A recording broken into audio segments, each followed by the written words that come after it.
Well, there's no reinforcements in the floor. There's no basement or nothing.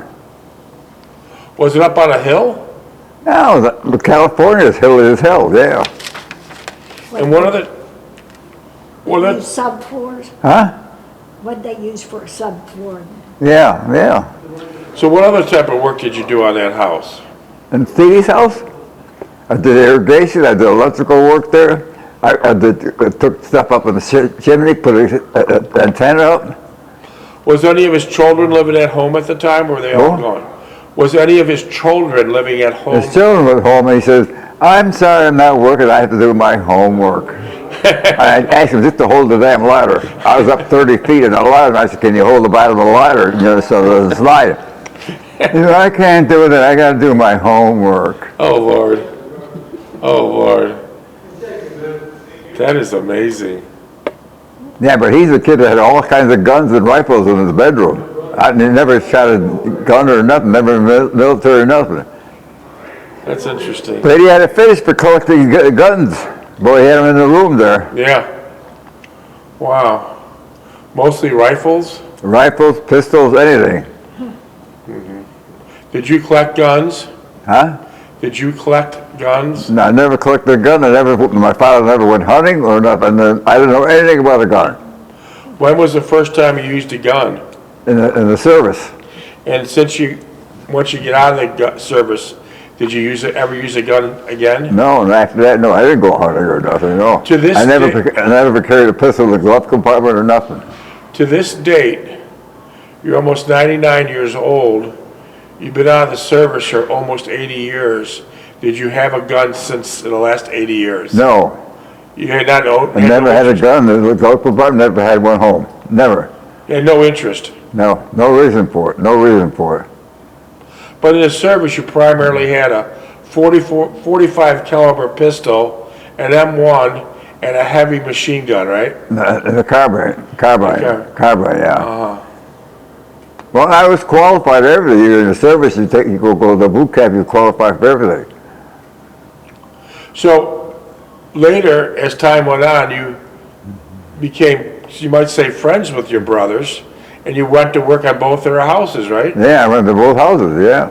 Did you work on your sister's house too? Yeah, I worked on hers, yeah. What'd you do there? I put the clothesline poles in for her. I did some electrical work in the basement. I did I did a couple of painted rooms I painted. And then, how about, if I heard you had a funny story when you're in California, you took a break and you went into a restaurant from an ex-military man. What happened there? Well, we sat down to eat, and the man came in, he said, sorry, you'll have to leave, this place is restricted. What happened? It was filthy. Oh, so He was a veteran, too. so who came in and told you to leave? The inspector from the state, It's like a health department. yeah. So did you already eat the meal, or were you just getting ready to? No, we were sitting down, the meal looked good, but I didn't even taste it. I just sat down, and he come in and said, you got to get out of here. So that was good timing. Yeah, well, we were lucky because we'd eat that goofy food he had there. That was good timing that the health department asked you to leave before you ate the meal. Yeah. That's pretty bad. And they shut him down. He never opened up again. You never Well, he had no experience with food or nothing. Did he marry a foreigner? Did he marry someone from Germany or something? Well, no, he married at home. Oh. He married someone from home. So he had no business being in a restaurant. No. Wow. Well, he had the money from the army. He figured I'll start this and sit back and watch the people come in and eat, and I'd be collecting the money. Did you tell your brother that story when you went back to his house? No, why would I tell him that? No. Did your brother's wife cook you nice meals? Nah, supper was 11 o'clock, which was stupid. Wait, 11 o'clock at night? Yeah, 11 o'clock at night. Who could it? And she wasn't a very good, she was a dietitian, and she was a lousy cook. You're kidding. Yeah. Why? I thought she'd have a lot of great recipes. Yeah. And she called my mother this, my mother hated that. When my dear wife went there with mom this, mom that. But the Millie, when the mother this, you have to do this, you have to put 5 degrees more in the oven for that, mother this, mother that, mother this. So that's when she came to visit. Yeah, my you. mother couldn't stand them when they came over Steve and Millie. How about when you told me she gave your mother some instructions about cooking some eggs? Yeah, Steve wants an egg 3 minutes and 10 seconds. And she bought a timer to put the egg in a timer and make it 3 minutes and 10 seconds. When you worked for your other brother that lived near you in Niagara Falls, did his wife cook you meals? Cook You worked for your brother Lookie, did his, well, Adeline cooked at home, yeah. she made you meals? Yeah, but she was more aloof though. She wanted the work done and she didn't bother nobody. She didn't bother me at all. Did she cook you meals? She didn't say, come on and have something to eat, nothing. You do 4, 5, 6 hours in there and go home and that was it. You had no meals at all there then? No. She was real aloof. Was your brother helping you work in the house? When I was there? Yeah. Actually, no. Did his kids help you work on the house? He would go someplace, he was in the National Guard. He'd go on car duty or some stupid thing. Did his kids help you when you worked on the house there? No, his kids, Jeffrey told him, I can't help you, I gotta do my homework. So that was it? Yeah, so that was it. So I was up on a 30-foot ladder by myself. Jeez. That is something. So you worked for a lot of your relatives. Yeah. How about that one time you're telling me that you're building this big deck? That was Stevie's deck we built. And how did that come out? Nice? Yeah. That was pretty nice then, huh? Yeah, well, you didn't help.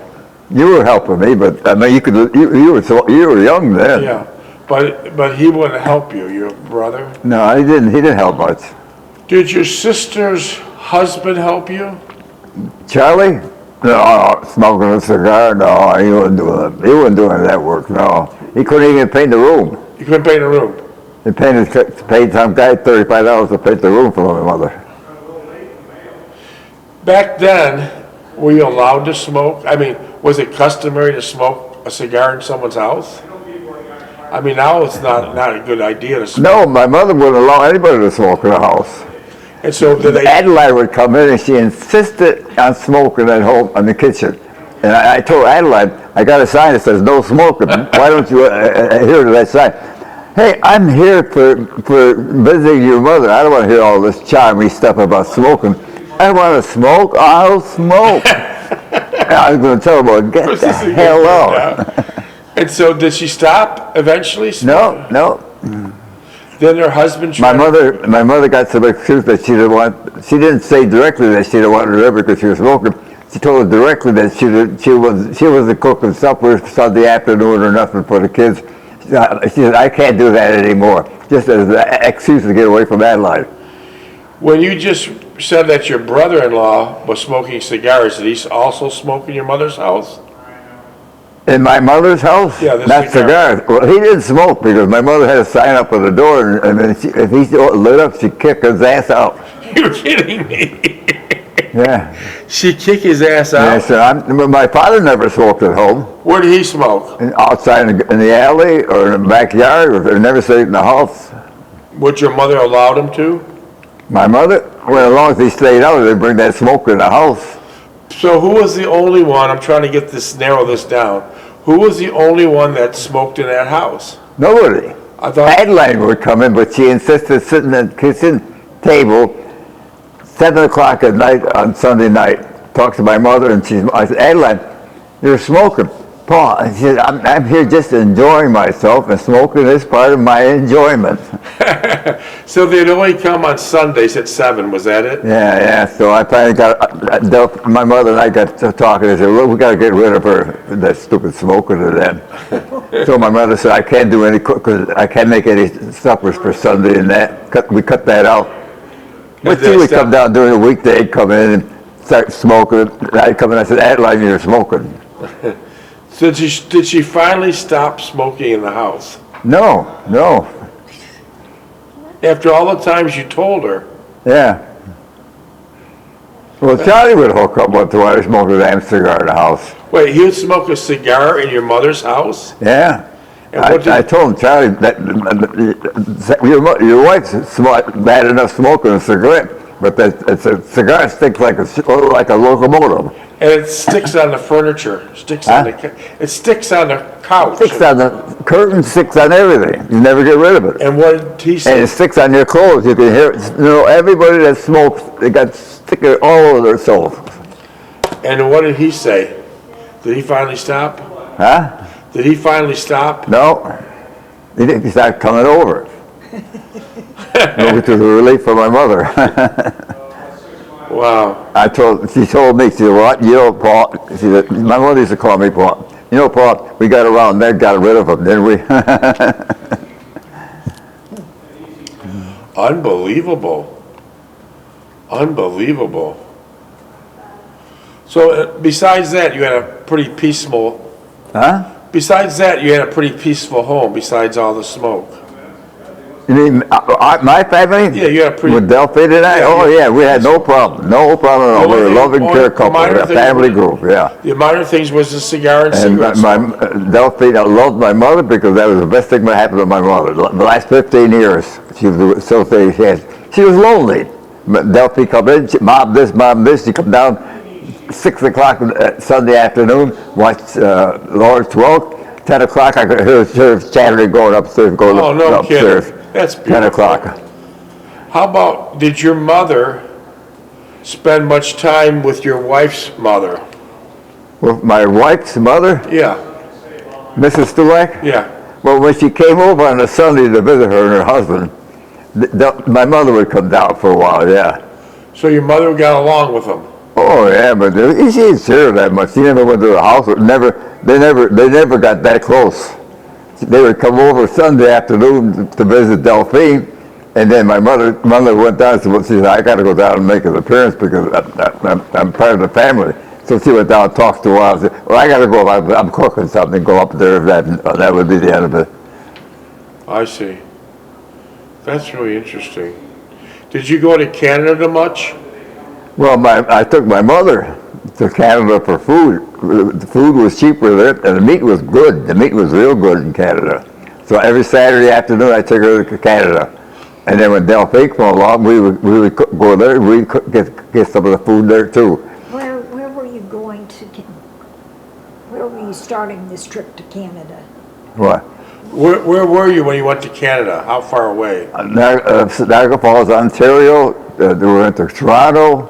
We never got far. No. So you were up along the lakes. Yeah, we went down Rainbow Bridge. Yeah. How many miles were you from Canada? How many How many miles were you away from from Canada? home? From Canada. How many miles did it take you to get to Canada? Across the bridge? Yeah, From my house? yeah. 10 miles. Okay. And why do you think the meats were better in Canada? The what? Why do you think the meats were better in Canada? You said the meats were better in Canada. Peach is better? Meats, steak. Oh, the meat, yeah, the meat was better, yeah. They had better greater cattle out feeding on the farms, yeah. Did you have to pay a duty? Well, my mother paid to do, we went through there one time, and then Austin come out and said, you have anything to declare? And I said, no, I don't. And I said, I don't have anything to declare. I just got my teeth over. Step inside the house, please. So what happened there? Well, it was a total, find her because she's buying in a foreign country. All right, what do you mean, her teeth? What do you mean by that? She said, Well, my mother's wearing false teeth. okay, so it's false teeth. Yeah, And they hauled her in and say, you're going to pay Well, a tax. she misspoke. She said, well, the only thing I have is my teeth. He said, will you step inside, please? And he charged her for the teeth. And they charged her a duty on her teeth. Yeah.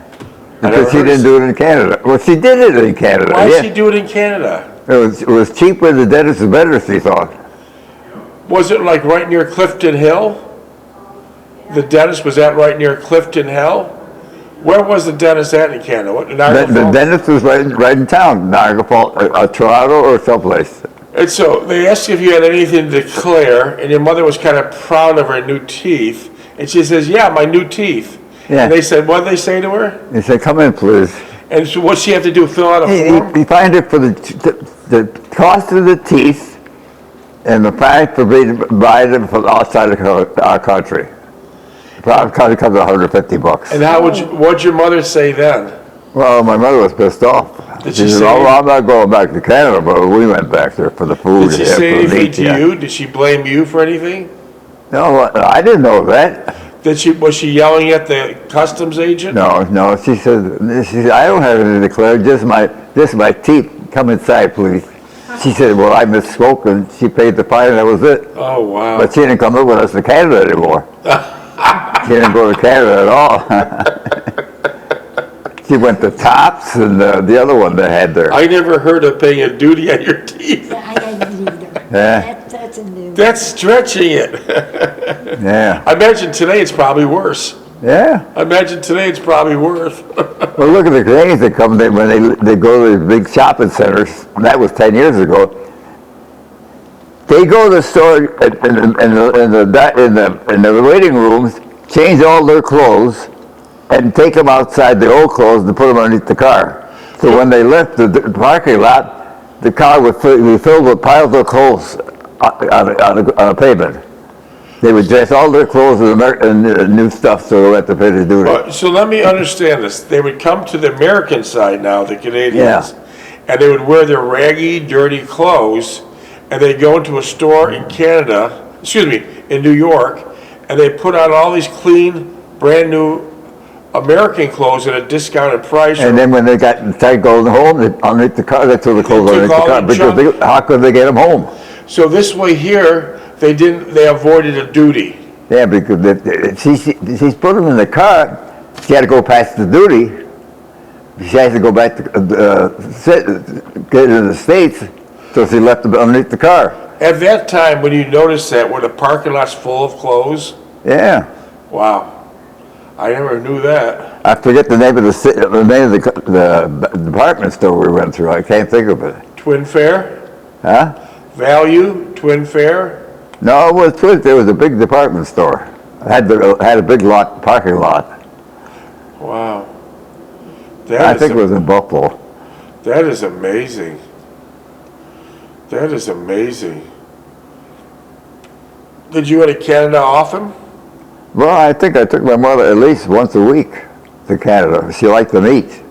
I see. Yeah. How about the vegetables? Vegetables are good as a farmer at our city market. DeFranco. Since Frank Sinatra was a farmer there. Frank Sinatra was his name. No kidding. My mother liked them. They'd take a chicken. I want a fresh chicken today, Frank. You take it back there, cut the chicken's head off, put it in steam hot water, take the feathers off, and give her a chicken with scalp right down. Wow. And then when your mother got home, did she cook it right away? Oh yeah, well, he even cut it up in pieces. So how would your mother cook it? Well, she cooked it either put it in the oven to bake it or put it in a boiling pat and boil it that way, made soup out of it. How'd you like it? How'd you like it? It was good. Well, we knew it was all fresh stuff. So the butcher would actually take a live chicken? Huh? The butcher would take a live chicken and cut its head off in front of you? Yeah, no, he'd take it out they had a little butcher shop in the back room. Take it back there and go, "Eow," and that was it, and he's done. How'd they cut the head off? Huh? How do they cut the head off? I guess they sat him on the table, tied his legs, grabbed him around the stomach and hold him down, and whacked him once, and that was it. Whacked him with what? With a hatchet. Wow. And he's lucky he didn't cut his own hand. Yeah. Jeez. That chicken was jumping around. You know the end's coming. Did you ever think about moving to Canada? No. Why not? Yeah. I didn't like Canada. I don't think I'd like to go to Florida or California either. You didn't like California? No, they're crazy over there. Yeah. You couldn't carry any money around in Canada, in Florida. But you had to buy everything by check. Had to be by check. Yeah. Everything by check. Wow.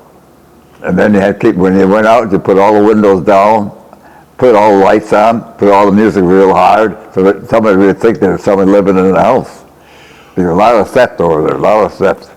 Didn't your brother have a neighbor in California that wanted you to, take care of his house while you went on vacation? Yeah, Delphi and I took care of the house. How We did went that on go? a 2-week vacation to foreign countries. They were gone 2 weeks. And Delphi and I stayed at the house. She said, well, can you stay in the house? And they had a beautiful Japanese garden in the back and everything. But we stayed there. We didn't do anything much. I didn't play the TV or nothing. I thought we were real niggerly. We didn't put a lot of lights on it. They come back and she told me, she said, thank you for taking care of the thing, John, but we had an awful high electric bill. You can't make these stories up. So you I paid- said, how did you get a high electric bill? We were sleeping in the dark. I had a flashlight half of the time. So wait, is it how many minutes? 9. So you mean to tell me you were taking care of their house for them? Huh? Let me just try to understand this. You were taking care of their house for them so no one would break into it, Yeah. and then they thanked you for taking care of their house for them, and. But you complained and about the right after that, she high light said, bill. She's got a high electric bill now. The only light we kept out was the kitchen and the bedroom. When we went to bed, we stayed out in the backyard. The backyard has a nice Japanese garden there. Did you do work on that house? I did some work on it, yeah. They come out good? Oh, yeah. What kind of work did this person do that you watched his house? What was he doing? He worked at one of the factories, but in the office. The what guy in California? Does he live? Yeah. Next to your brother's house in California. Yeah. The one that just said he had a high electric bill. Yeah. No, I didn't like California. Did you walk there? Walk there? You had to carry a stick all the time. I asked Steve, I said, how come everybody's carrying a stick? Because those dogs, you think those are dogs, those are coyotes running around wild. Wow. And what did you notice when you're walking down the street at night? What did you see up in the second story? Well, there was tiered. Everything was tiered up. The Chinese up there making supper, and he's Studying? chopping up a chicken. And studying too, wasn't this Yeah, studying? yeah. Yeah, that's interesting. Yeah, you could look down next house down below because everything was tiered. Unbelievable. Crazy place. And then they would come out in the street, put a lace tablecloth on the street, bring out their meal for Sunday afternoon, and sit in the street and have the supper there. If that was like a party or something? No, they do it just normally. I never heard of that before. I wonder if they're still doing that today. I don't know. And then when you parked your car, when you pulled in someplace, you pulled in right after another. You either pulled in somewhere else, you pulled in behind the other car. But if you came in early and you wanted to go get out later, you had to wait for all those cars to get out before they get out. The 4 or 5 cars had to get out before you could get out. Unbelievable. They must have been really tight on space. Yeah, and then the driver was crazy there too. They were crazy driving. Wow. Did your mother like visiting California? No, she said, I took her back 2 days. She said, Paul, pick me up, please. She wanted to get out of there. Oh, yeah. 2 days was the limit. 2 days was it? 2 days the limit, yeah. Wow. That's unbelievable. Yeah, she didn't get along with Miller anyway. Wow. Mother this, mother that. Yeah. Unbelievable.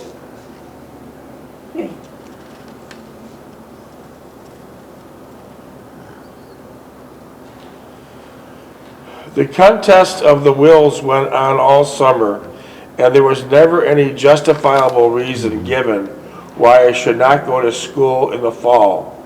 Actually, it was never discussed rationally. Instead, my mother would sulk and become moody and bad temper, and Sally would mimic her actions. By the time enrollment came, I decided against going, thinking perhaps next year I would attempt it again. Just the thought of going to school full-time and returning home at night to the hostility and constant nagging it would bring me was too much for me to bear. Eventually, the entire episode was forgotten, and I once again lost an opportunity to do something for myself. I regretted my action in years to come and blamed my action on a lack of character and will to succeed. I took several more courses during the evening, but when the semester ended, I did not return. My motivation had receded. Besides, at the rate I was going, I would have to go to night school at least 5 years to earn a degree. Yeah, I was going to night school 3 nights a week at the University of Buffalo, yeah. Unbelievable. The things became relatively quiet at home. Mother had gotten her way, and I was still doing everything around the house and contributing money-wise to the upkeep of the family and working full-time. Lookie was still living at home, going his separate ways, and not much ever said about it. He was pretty much left to his own devices. I knew I was giving in to Mother's dominant will and her temper tantrums, and I felt inferior for doing so. But somehow I could never do otherwise. I did not have the fortitude or the penchant to look out for my own self-interest as my brothers did. Even though staying here was my very being, I stayed and endured it because I believed I was duty-bound and owed it to my mother for my past transgressions, namely being responsible for the death of my father. How could she say you're responsible? Yeah, I used to go with my father on jobs after he got out of work. And then one day, he said, let's go, Johnny. I said, well, come on, I got this homework to do, this project I got to finish up, back on it, I got to have it in tomorrow. He says, okay, I'll go by myself. Well, then he had a heart attack. Well, it has nothing to do with you. He would And then my mother said, well, you killed him. You killed him. How could that be? You couldn't have changed the course of that. Yeah. So for her whole life, she said you killed your father. You killed him. You killed him. You killed father. You killed father. You killed father. Ouch. Yeah. Did your brothers believe that too? Probably. They didn't kill one way or another. They weren't getting blamed. Killed your father because you weren't there. My 2 brothers never made a option to take an interest in anything in the house. No, they just come in, they have supper and that. Okay, Mom, we're going, goodbye. They never said, look, you need it, I'll come home tomorrow and paint the room for you, I'll do this. Never. Never. As much as I understood this motivation and knew it would be a falsehood, I could not emotionally detach myself from the stigma. It clouded and distorted everything I attempted to do. Worse yet, I got me into a fixated state of mind, which was frustrating to all my conscious efforts. What was the most revealing was my mother's attitude regarding this matter. She understood my predicament, but chose instead to capitalize on my weakness. She would go to the extreme to hold me at the house. The work environment at the mill did not help any either. I was always looking for different avenues to vent in my aspirations. Soon, some of the people my age would pester me at the opportunity to go with them after work to drink at a local tavern and play shuffleboard. Red Spot, yeah. Is that where they would go? It's called a Red Spot? Yeah, they waved me over. I was walking home. I said, no, I'm going home. So would you pass the Red Spot when you walked home? Every day, yeah. And was it full of your co-workers? Oh, and they go and they drink till, let's say they work at midnight, get off at 6 o'clock, 7 o'clock at night, 7 o'clock in the morning. They stay there at 3 or 4 o'clock in the afternoon, get some sleep and go back to work at midnight. Did you ever go inside the Red Spot? No. So Red Spot. You wouldn't even know what's in it then? And I never stayed in a tavern, never stayed in a restaurant, It must have been packed when you walked by. Huh? Was it packed when you walked by? Oh, yeah. Well, it wasn't packed, but I know who was in there, the people from the work were in there.